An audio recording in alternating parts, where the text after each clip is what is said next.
नमस्कार विद्यार्थी मित्रांनो, मी प्राध्यापक सतीश मगर विद्याप्रबोधिनी अकॅडमी या यूट्यूब चॅनलच्या माध्यमातून तुमच्यासाठी एक नवीन गेस्ट लेक्चर घेऊन येत आहे। बघा, या गेस्ट लेक्चरमध्ये आपल्याला पाहायचे संख्येचे प्रकार। मागच्या पहिल्या गेस्ट लेक्चरमध्ये आपण संख्येचे मुख्य प्रकार पाहिले होते। याच्यानंतर या ठिकाणी आपल्याला संख्येचे विभाज्यतेनुसार पडणारे प्रकार व इतर प्रकार या संदर्भात माहिती पाहिजे आहे। तर विभाज्यतेनुसार पडणाऱ्या प्रकारामध्ये सुरुवातीला नंबर 1 जर पाहायचं झालं तर या ठिकाणी आपल्याला पाहायच्यात समसंख्या। बघा विद्यार्थ्यांनो, लक्षात घ्या, समसंख्या म्हणजे काय आणि दुसरा देखील प्रकार मी या ठिकाणी तुम्हाला सांगणार आहे, विषम संख्या। कंपॅरेटिव्हली दोन्हीचं तुम्हाला एकत्रितपणे लक्षात घेता येईल। समसंख्या आणि या ठिकाणी असेल पहा विषम संख्या, हे मुख्य दोन प्रकार आहेत सुरुवातीचे।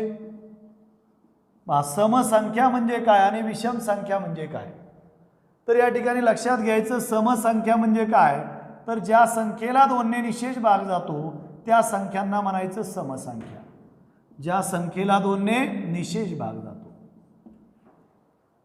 किंवा अजून एक सांगायचं झालं तर या ठिकाणी असं म्हणता येईल विद्यार्थी मित्रांनो, ज्या संख्येच्या एकक स्थानी 1 3 5 7 9 ज्या संख्येच्या एकक स्थानी 0 2 4 6 8 हे अंक असतात त्या संख्यांना म्हणायचं समसंख्या। या ठिकाणी उदाहरणार्थ जर तुम्ही पाहिलं तर समसंख्या कोणत्या आहेत, 12 14 18 या ठिकाणी 26 40 इत्यादी काय आहेत समसंख्या आहेत। किंवा तुम्ही असं जरी लिहिलं 432 936 748 954 या सर्व समसंख्या आहेत। त्यानंतर या समसंख्येचे काय गुणधर्म आहेत ते मात्र लक्षात ठेवा। काय काय गुणधर्म आहेत पहा, तर सर्वात लहान समसंख्या कोणती आहे सांगा, तर या ठिकाणी 2 ही सर्वात लहान समसंख्या आहे। 2 ही सर्वात लहान समसंख्या आहे, हा पहिला गुणधर्म लक्षात ठेवा। त्यानंतर जर तुम्ही पाहिलं समसंख्येला काय जातो रे, 2 ने निशेष भाग जातो। समसंख्येला 2 ने निशेष भाग जातो, वरती आपण व्याख्येमध्ये पाहिलंय। पुन्हा त्यानंतर काय, एकक स्थानी कोणते अंक असतात, तर एकक स्थानी 0 2 4 6 हे अंक असतात। हे महत्त्वाचे पहिले 3 गुणधर्म लक्षात घ्या। पुन्हा काय पहा, तर या ठिकाणी क्रमवार समसंख्येमध्ये 2चा फरक असतो। म्हणजे पहिली समसंख्या जर तुम्ही x घेतली तर दुसरी x + 2 येते, तिसरी x + 4 येते, या पद्धतीनं।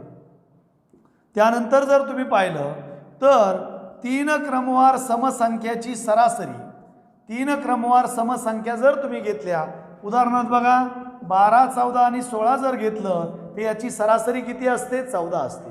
किंवा असं जरी घेतलं 20 22 24 26 आणि 28 याची सरासरी किती असते, 24 असते। 3 असतील, 5 असतील, 7 असतील, 9 असतील, क्रमवार समसंख्या असतील तर लक्षात घ्या त्यांची सरासरी काय असते, मधली संख्याच असते। पुन्हा त्यानंतर जर तुम्ही पाहिलं क्रमवार समसंख्येमध्ये 2चा फरक असतो। 3 क्रमवार समसंख्यांची सरासरी काय असते, मधली संख्या असते। मग तुम्हाला प्रश्न पडला असेल 4 किंवा 6 क्रमवार समसंख्या असतील तर, बघा 4 किंवा 6 क्रमवार समसंख्या असतील तर त्यांची सरासरी काय असते लक्षात घ्या, 16 18 20 22 24 आणि 26 या 4 क्रमवार समसंख्या आल्या तर त्यांची सरासरी मधोमध येणाऱ्या 2 संख्यांच्या बेरजेची निमपट असते। हा गुणधर्म लक्षात घ्या, परीक्षेमध्ये विचारलं जातं 4 क्रमवार 6 किंवा 4 क्रमवार जर समसंख्या दिल्या तर त्यांची सरासरी काय असते, मधोमध येणाऱ्या 2 संख्याच्या बेरजेची निमपट असते। हे 3 गुणधर्म। त्याच्यानंतर जर पाहिलं तर एक बेरीज वजाबाकी गुणाकार आणि भागाकार या संदर्भात काही गुणधर्म असतात। 2 समसंख्याची तुम्ही बेरीज केली तर या ठिकाणी समसंख्याची येते। समसंख्याची बेरीज काय असते, समसंख्याच असते। समसंख्याची जर वजाबाकी केली तर समसंख्याची वजाबाकी देखील समसंख्याच असते। आणि समसंख्याची वजाबाकी म्हणजे बघा 18 - 10 केलं तर किती येतं, 8 येतं। म्हणजे समसंख्याची वजाबाकी समसंख्या झाली। समसंख्याचा गुणाकार करा, समसंख्याचा गुणाकार केला तरी काय येतो, समसंख्याच येतो. या ठिकाणी बघा 12 गुणिले 6 12 72. कोणत्याही समसंख्या घ्या 6 गुणिले 4 6 24 या पद्धतीने समसंख्याचा गुणाकार समसंख्या येतो. आणि शेवटी मात्र लक्षात घ्या समसंख्याचा भागाकार हा सम किंवा विषम संख्या असू शकतो.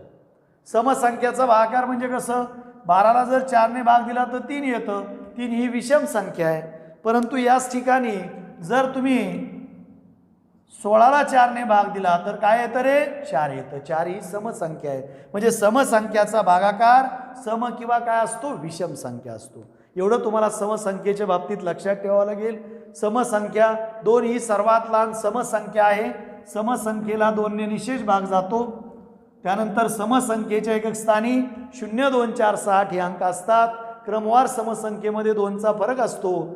त्यानंतर 3 किंवा 5 क्रमवार समसंख्येची सरासरी मधली संख्या असते. त्यानंतर 4 किंवा 6 क्रमवार समसंख्येची सरासरी मधोमध येणाऱ्या 2 संख्याच्या बेरजेची निमपट असते. समसंख्याची बेरीज वजाबाकी व गुणाकार आणि हा समसंख्याच येतो. भागाकार मात्र सम किंवा विषम संख्या असतो. यानंतर पहा विषम संख्या. विषम संख्या कशाला म्हणायचं विद्यार्थी मित्रांनो लक्षात घ्या. ज्या संख्येला 2ने निशेष भाग जात नाही. निशेष भाग जात नाही याचा अर्थ बाकी 0 उरत नाही त्यांना म्हणायचं विषम संख्या. किंवा ज्या संख्येच्या एकक स्थानी कोणते अंक असतात 1 3 5 7 9 हे अंक असतात त्यांना म्हणायचं विषम संख्या. मग विषम संख्या कोणत्या आहेत लक्षात घ्या. उदाहरणार्थ या ठिकाणी जर तुम्ही पाहिलं 731 असेल 945 असेल 753 असेल 889 असेल 797 असेल या सर्व कोणत्या संख्या आहेत विषम संख्या आहेत.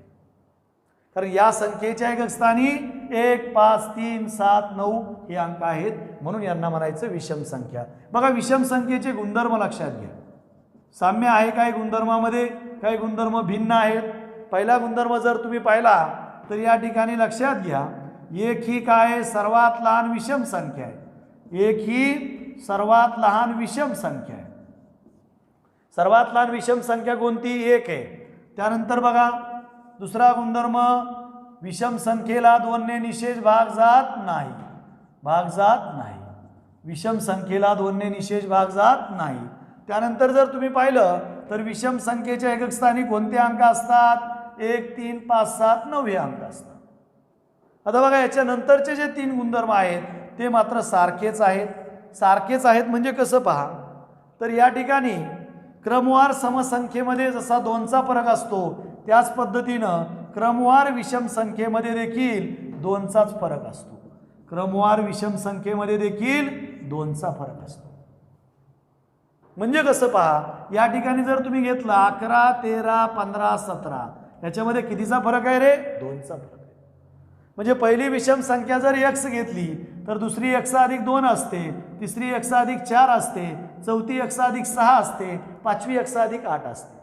परीक्षेमध्ये प्रश्न विचारतात 5 क्रमवार विषम संख्येची बेरीज 75 आहे तर त्यापैकी सर्वात लहान विषम संख्या कोणती. तर त्यावेळेस हे तुम्हाला महत्त्वाचं आहे लक्षात घ्या. क्रमवार विषम संख्येमध्ये 2चा फरक असतो. त्यानंतर 3 किंवा 5 क्रमवार जर विषम संख्या घेतल्या 3 किंवा 5 क्रमवार जर काय घेतल्या विषम संख्या घेतल्या तर यांची सरासरी देखील 3 किंवा 5 क्रमवार विषम संख्याची सरासरी देखील काय असते बघा मधली संख्याच असते. म्हणजे उदाहरणार्थ या ठिकाणी जर तुम्हाला पाहायचं असेल 23 25 आणि 27 यांची सरासरी किती असते 25 असते. किंवा या ठिकाणी बघा 41 43 45 47 आणि 49 यांची सरासरी किती असते 45 असते. त्यानंतरचा गुणधर्म 4 किंवा 6 क्रमवार जर विषम संख्या घेतल्या 4 किंवा 6 क्रमवार काय घेतल्या विषम संख्या घेतल्या तर लक्षात घ्या त्यांची सरासरी मधोमध येणाऱ्या 2 संख्याच्या बेरजेची काय असते निमपट असते. उदाहरणार्थ बघा या ठिकाणी 15 17 19 आणि 21 यांची सरासरी किती असते 18. 17 आणि 19 किती होतं 36. 36च्या निम्मे किती होतात 18 या पद्धतीने. यानंतर जर तुम्ही पाहिलं तर बेरजेच्या संदर्भातले गुणधर्म बेरीज वजाबाकी गुणाकार आणि भागाकार. इथं जर 2 विषम संख्याची बेरीज केली तर लक्षात ठेवा दोन विषम संख्याची बेरीज काय असते? समसंख्या असते. विषम प्लस विषम काय येतं? सम येतं. जर दोन विषम संख्याची वजाबाकी केली तर लक्षात ठेवा यांची देखील वजाबाकी काय असते? समसंख्या. उदाहरणार्थ बघा 7 अधिक 5 किती रे? 12. किंवा 15 मधून 5 वजा केले किती येतं? 10. म्हणजे दोन विषम संख्याची बेरीज आणि वजाबाकी ही नेहमी काय असते? समसंख्याच असते. आणि शेवटचे दोन गुणधर्म जर बघितले तर विषम संख्याचा गुणाकार विषम संख्याच येतो.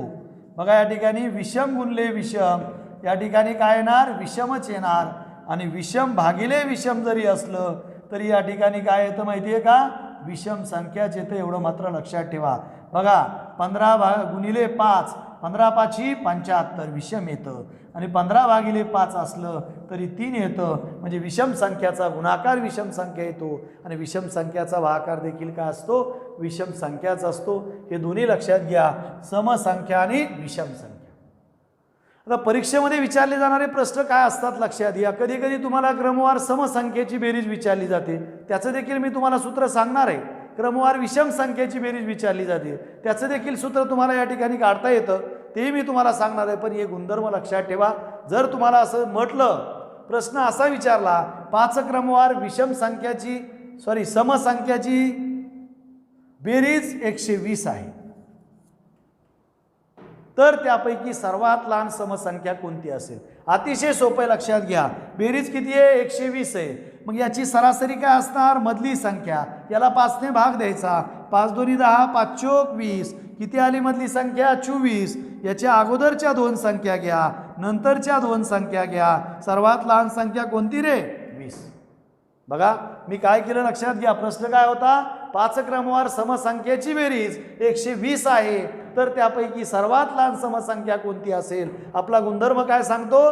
5 क्रमवार समसंख्येची सरासरी मधली संख्या असते, म्हणून 5 ने भाग दिला. मधली संख्या किती आली? 24. त्याच्या अगोदरच्या दोन सम लिहिल्या, नंतरच्या दोन सम लिहिल्या. सर्वात लहान समसंख्या किती आली? 20. बघा अशा पद्धतीने उदाहरण सोडवत असताना तुम्हाला या सर्व गुणधर्माचा वापर करता येतो. बरेचसे असे प्रश्न असतात, एखादी समसंख्या दिलेली असते, त्याच्या पुढची समसंख्या काढायची असते, त्यावेळी ज्या क्रमांकाची विचारली त्या क्रमांकाची दुप्पट त्याच्यामध्ये मिळवा. त्यानुसार तुम्हाला पुढील देखील काय मिळते? सम किंवा विषम संख्या मिळते. हे बेसिक आपण पाहतो, एवढं लक्षात घ्या. त्यानंतर आपण याच्यावर आधारित उदाहरणं देखील पाहणार आहोत. हे झालं सम आणि विषम संख्येच्या बाबतीत. याच्यानंतर आपल्याला पाहायचं आहे मूळ संख्या आणि संयुक्त संख्या. बघा ज्या संख्येला 2 ने भाग जातो त्यांना आपण समसंख्या म्हटलं. ज्या संख्येला 2 ने निशेष भाग जात नाही त्या संख्यांना आपण काय म्हटलं? विषम संख्या म्हटलं. एवढं मात्र लक्षात ठेवा. आता पहा, मूळ संख्येच्या बाबतीत अतिशय महत्त्वाचा घटक आहे ज्यावर आधारित मॅक्झिमम परीक्षेमध्ये प्रश्न त्या ठिकाणी विचारले जातात, तो म्हणजे कोणता? मूळ संख्या. बघा मूळ संख्या कशाला म्हणायचं हे मात्र लक्षात घ्या. मूळ संख्या आणि पुन्हा त्यानंतर आपण पाहणार आहोत संयुक्त संख्या. बघा मूळ संख्या म्हणजे काय? याला म्हणतात प्राईम नंबर्स. या ठिकाणी काय म्हटलं जातं याला? Prime numbers. प्राईम नंबर्स मूळ संख्या. याची जर व्याख्या सांगायची झाली तर ज्या संख्येचे फक्त 2च विभाजक असतात. बघा ज्या संख्येचे फक्त काय असतात? 2च विभाजक असतात. ज्या संख्येचे फक्त 2च विभाजक असतात त्या संख्यांना काय म्हणतात? मूळ संख्या. कोणकोणते? 1 व ती संख्या. 1 व ती संख्या. 1 व ती संख्या हे 2च विभाजक असतात त्या संख्यांना काय म्हणायचं? मूळ संख्या असं म्हणायचं. किंवा ज्या संख्येला 1 व ती संख्या याशिवाय दुसऱ्या संख्येने भाग जात नाही. ज्या संख्येला 1 व ती संख्या याशिवाय दुसऱ्या संख्येनं भाग जात नाही त्या संख्यांना काय म्हणतात? मूळ संख्या असं म्हणतात. एवढं मात्र लक्षात ठेवा. उदाहरणार्थ जर पाहायचं झालं तर या ठिकाणी बघा 2, 3, 5, 7, 11, 13, 17, 19, 23, 29, 31, 37, 41, 43, 47 या सर्व काय आहेत? मूळ संख्या आहेत. 2 ही सर्वात लहान मूळ संख्या आहे. 2 ही सर्वात लहान मूळ संख्या आहे. मूळ संख्येला 1 शिवाय इतर कोणत्याही संख्येनं भाग जात नाही. बघा या ठिकाणी मी तुम्हाला 1 ते 100 मधल्या मूळ संख्येच्या संदर्भात एक गुणधर्म सांगणार आहे, तेवढं मात्र लक्षात ठेवा. बघा या ठिकाणी जर तुम्ही पाहिलं या ठिकाणी सुरुवातीला जर म्हटलं मी संख्या मूळ संख्या या ठिकाणी बघा एकूण आणि त्यांची काय रे बेरीज. यानुसार एक मोबाईल नंबर मी तयार करून तुम्हाला देणार आहे, तो मात्र लक्षात ठेवा. बघा 1 ते 10चा जर तुम्ही विचार केला तर 2 3 5 7 एकूण किती आहेत रे 4. 11 ते 20चा जर विचार केला 11 13 17 19 किती आहेत 4. त्यानंतर जर तुम्ही पाहिलं 21 ते काय रे 30 23 29 पुन्हा जर पाहिलं 31 ते 40 31 37 त्यानंतर जर पाहिलं 41 ते 50 41 43 47 बघा इथं 2 2 येईल, इथं काय येईल. पुन्हा त्यानंतर जर पाहिलं 51 ते 60 53 59 किती येतं 2 येतं. पुन्हा त्यानंतर जर पाहिलं 61 ते 70 मग या ठिकाणी बघा काय येईल 61 आणि 67 या ठिकाणी 2 येईल. पुन्हा 71 ते 80चा जर तुम्ही विचार केला तर बघा 71 73 79 किती येतात रे 3 येतात. पुन्हा 81 ते 90चा जर तुम्ही विचार केला 83 89 आणि 91 ते 100 जर तुम्ही पाहिलं तर किती रे 97 2 आणि 1. बघा या ठिकाणी जर तुम्हाला माहिती आहे बऱ्याचशा विद्यार्थ्यांना मोबाईल नंबर पाठ करायची सवय आहे, हा मोबाईल नंबर पाठ करून ठेवा 44 22 32 23 21. बघा अतिशय महत्त्वाचा मोबाईल नंबर आहे 44 22 32 23 21. VIP नंबर आहे, लक्षात ठेवा, मूळ संख्या लक्षात ठेवण्यासाठी. मग तुम्हाला जर विचारलं 1 ते 50 पर्यंत किती आहेत तर एवढ्याची तुम्ही बेरीज करा. 1 ते 70 पर्यंत किती आहेत इतकी बेरीज करा. 1 ते 100 पर्यंत किती आहेत ही सर्व बेरीज करा. आता याची बेरीज जर पाहायची झाली तर 2 3 5 7 1 ते 10 पर्यंतची बेरीज 17 येते. त्यानंतर याची जर बेरीज केली तर किती येते बघा 60 येते. कधी कधी तुम्हाला सरासरी विचारतात, पुढे सरासरी लक्षात ठेवा. याची जर बेरीज केली तर या ठिकाणी किती येणार 52 येणार. याची जर बेरीज केली तर काय येईल 68 येते. याची जर बेरीज केली तर बघा 131 येणार. पुन्हा याची जर बेरीज केली तर या ठिकाणी 112 येते. याची बेरीज केली तर 128 येईल. याची जर बेरीज केली 223 येणार. त्यानंतर याची जर बेरीज केली 162 येते आणि याची किती रे 97. आणि लक्षात घ्या 1 ते 100 पर्यंतच्या मूळ संख्येची बेरीज ही काय असते माहिती आहे का 1060 असते. या ठिकाणी एकूण संख्या किती असतात 25 असतात. एवढं मात्र लक्षात ठेवा. बघा अजून काही मी तुम्हाला वेगळं सांगणार आहे. हा VIP मोबाईल नंबर तुम्ही लक्षात ठेवा 44 22 32 23 44 22 32 21 मोबाईल नंबर लक्षात ठेवा. आता बघा याच्यानंतर काय लक्षात ठेवायचं मूळ संख्येच्या बाबतीत. आता यानंतर तुम्हाला माहिती आहे 1 ते 10 मध्ये किती मूळ संख्या आहेत. 1 ते 10 मधल्या मूळ संख्येची बेरीज किती आली रे 17 आली. पुन्हा त्यानंतर बघा 1 ते 10 मध्ये मूळ संख्या किती आहे 4. यानंतर लक्षात ठेवा 1 ते 25 मध्ये किती मूळ संख्या आहेत 9. त्यानंतर बघा 1 ते 50 मध्ये किती मूळ संख्या आहेत 15. त्यानंतर 1 ते 100 मध्ये किती मूळ संख्या आहेत 25. त्यानंतर 1 ते 150 मध्ये किती मूळ संख्या आहेत 1 ते 150 लक्षात ठेवा 35 मूळ संख्या आहेत. 1 ते 200 मध्ये देखील तुम्हाला काढता येईल. तेवढ्या मूळ संख्या तुम्ही काढा 1 ते 200 मध्ये किती मूळ संख्या आहेत. बघा मी त्याची बेरीज सुद्धा तुम्हाला सांगणार आहे. 1 ते 10 मधल्या मूळ संख्येची बेरीज 17 येते. 1 ते 25 मधल्या मूळ संख्येची बेरीज 100 येते. मागच्या एका परीक्षेमध्ये प्रश्न होता 1 ते 25 मधल्या मूळ संख्येची बेरीज किती आहे 100. 1 ते 50 मधल्या मूळ संख्येची बेरीज 328 येते. 1 ते 100 मधल्या मूळ संख्येची बेरीज 1060 येते. पुन्हा त्यानंतर जर तुम्ही पाहिलं तर या ठिकाणी बघा 1 ते 150 मधल्या मूळ संख्येची बेरीज 2276 येते. त्यानंतर जर तुम्ही पाहिलं तर 1 ते 200 पर्यंतच्या मूळ संख्येची बेरीज 4200 किती असते 27 असते. बा एवढं तुम्हाला लक्षात ठेवावं लागेल. ह्या मूळ संख्या आहेत पहा आणि ही त्यांची काय रे बेरीज आहे. यापैकी कोणताही प्रश्न विचारला तरी तुम्हाला त्याचं उत्तर देता आलं पाहिजे. अजून बरेचसे असे प्रश्न आहेत ज्या प्रश्नाचं उत्तर आपल्याला काढायचे. बघा याच्यानंतर मी तुम्हाला काय काय सांगणार आहे पहा. 1 ते 100 मध्ये अशा 9 मूळ संख्या आहेत ज्यांच्या संख्येतील अंकाची आदलाबदल केली तरी मूळ संख्याच येते. बघा तुम्ही जर पाहिलं 11 13 17 या संख्येतील अंकाची आदलाबदल करा मूळ संख्याच येते.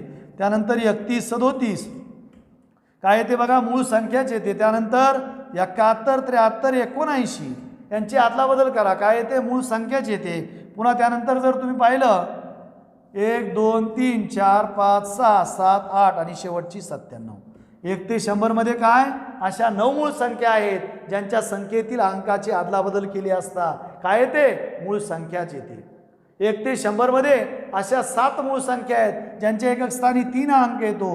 3 13 23 43 53 73 83. बघा अशा 7 मूळ संख्या आहेत ज्यांच्या एकक स्थानी कोणता अंक येतो 3 अंक येतो. पण 2 अंकी विचारल्या तर 6 येतात आणि सर्व विचारल्या तर किती येतात 7 येतात. पुन्हा त्यानंतर बघा 1 ते 100 मध्ये अशा 6 मूळ संख्या आहेत ज्यांच्या एकक स्थानी 7 अंक येतो. 7 17 37 47 67 आणि काय रे 97. 6 मूळ संख्या आहेत ज्यांच्या एकक स्थानी कोणता अंक येतो 7 अंक येतो. 2 अंकी विचारल्यावर मात्र किती येतात बघा 5च येतात. एवढं मात्र त्या ठिकाणी लक्षात ठेवा. मूळ संख्येच्या बाबतीत 100 ते 150 पर्यंतच्या मूळ संख्या तुम्हाला पाहिजे असतील तर बघा 100 ते 150 मधल्या 101 103 107 109. पुन्हा बघा 113 127 131 137 139 आणि शेवटी 149. बघा 1 ते 100 मधल्या मूळ 100 ते 150 मधल्या मूळ संख्या या आहेत आणि यांची बेरीज जर तुम्ही केली तर लक्षात ठेवा किती येते 1216 येते. यांची बेरीज केली तर किती येते 1216 येते. बघा मूळ संख्या जर पाठ केल्या तर बरेचसे प्रश्न तुम्हाला लवकरात लवकर सोडवता येतील. मागच्या एका परीक्षेमध्ये प्रश्न असा होता 3 क्रमवार मूळ संख्यांच्या गुणाकाराची दुप्पट 770 आहे. गुणाकाराची दुप्पट किती आहे 770. तर त्या 2 मूळ संख्या कोणत्या असतील किंवा त्यापैकी लहान मूळ संख्या कोणती. 770 ला 2 ने भाग द्या 385 येतं. दुप्पट होती त्याची निमपट केली मग कोणत्या 3 क्रमवार मूळ संख्याचा गुणाकार 385 येतो. तर लक्षात घ्या 7 11 आणि काय रे 7 11 आणि काय येईल 3 क्रमवार मूळ संख्या ज्यांचा गुणाकार 5 7 आणि काय रे 11 यांचा गुणाकार करा किती येतो 385 येतो. 7 35 35 गुणले 11 किती रे 385. मोठी विचारली तर 11 घ्या लहान विचारली तर काय रे 5 घ्या. अशा पद्धतीनं तुम्हाला मूळ संख्येविषयी लक्षात ठेवावं लागेल. परत एकदा पहा मूळ संख्या म्हणजे काय ज्या संख्येचे फक्त 2च विभाजक असतात. 2च विभाजक म्हणजे कोणते 1 व ती संख्या त्या संख्यांना आपण काय म्हणतो मूळ संख्या असं म्हणतो. किंवा ज्या संख्येला 1 व ती संख्या याशिवाय दुसऱ्या संख्येनं भाग जात नाही त्या संख्यांना काय म्हणतात मूळ संख्या. मूळ संख्येचे उदाहरण मी या ठिकाणी लिहून ठेवलेत. लक्षात ठेवा सर्वात लहान मूळ संख्या 2 आहे आणि मूळ संख्येला 1 शिवाय इतर 2 संख्येच्या गुणाकाराच्या स्वरूपात लिहिता येत नाही. मूळ संख्येला 1 गुणले 17च लिहावं लागतं. 17 असेल तर 13 असेल तर 1 गुणले 13च लिहावं लागतं. पुन्हा 23 असेल तर 1 गुणले 23च लिहावं लागतं. सर्वात लहान या ठिकाणी जर तुम्ही पाहिलं तर मूळ संख्येच्या बाबतीत 2 3 5 7 11 13 17 19 सर्व मूळ संख्या मी लिहून दिल्यात. या किती आहेत 25 आहेत. एवढं मूळ संख्येच्या बाबतीत लक्षात ठेवा. याच्यानंतर लक्षात घ्या संयुक्त संख्या. संयुक्त संख्या म्हणजे काय तर बघा ज्या संख्येला 2 पेक्षा जास्त विभाजक असतात त्या संख्यांना काय म्हणायचं संयुक्त संख्या असं म्हणायचं. थोडक्यात सांगतो संयुक्त संख्या पहा लक्ष द्या सर्वांनी. ज्या संख्येला 1 व ती संख्या याशिवाय दुसऱ्या संख्येनं भाग जातो त्या संख्यांना काय म्हणतात संयुक्त संख्या असं म्हणतात. बघा या ठिकाणी जर तुम्ही पाहिलं संयुक्त संख्या कोणती आहे सर्वात लहान संयुक्त संख्या म्हटलं तर 4 आहे. पण सर्वात लहान विषम संयुक्त संख्या म्हटलं तर काय येते 9 येते. पहा तेही लक्षात घ्या. संयुक्त संख्या म्हणजे काय बघा 4था प्रकार आहे संख्येच्या प्रकारामध्ये संयुक्त संख्या. संयुक्त संख्या कशाला म्हणतात बघा ज्या संख्येचे 2 पेक्षा जास्त विभाजक असतात. या ठिकाणी पहा 2 पेक्षा जास्त विभाजक 2 पेक्षा जास्त विभाजक असतात त्या संख्यांना काय म्हणायचं संयुक्त संख्या असं म्हणायचं. किंवा ज्या संख्या मूळ संख्या नसतात पण 1 ही अशी संख्या आहे मूळ किंवा संयुक्त संख्या नाही. 2 पेक्षा जास्त विभाजक असतील तर त्या संख्यांना काय म्हणायचं संयुक्त संख्या असं म्हणायचं. उदाहरणार्थ लक्षात घ्या या ठिकाणी जर तुम्ही पाहिलं 12 15 80 75 या सर्व काय आहेत संयुक्त संख्या आहेत कारण यांचे 2 पेक्षा जास्त विभाजक आहेत. आता याच्या बाबतीत काय काय लक्षात ठेवायचं पहा 4 ही काय आहे सर्वात लहान संयुक्त संख्या आहे.